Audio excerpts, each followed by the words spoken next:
பூதப்பாண்டி அருகே உள்ள மண்ணடி மலையடிவார குடியிருப்பு பகுதியில் செவ்வாய்க்கிழமை மாலை ஒரு ஆட்டை மலைப்பாம்பு ஒன்று சுற்றி வளைத்து கொண்டு விளங்குவதாக அப்பகுதியினர் அலக்கியபாண்டிபுரம் வனத்துறையினருக்கு தகவல் கொடுத்தனர்.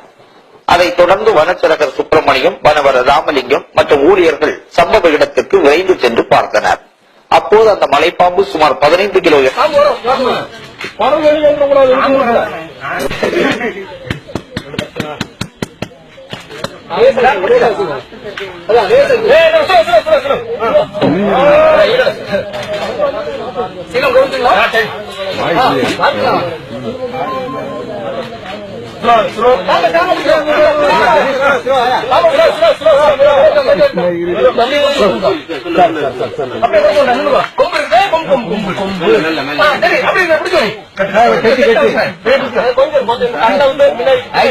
அது இல்லாம ஐயாக்கு பார்த்தாவே நான் அப்போ சொன்னேன்.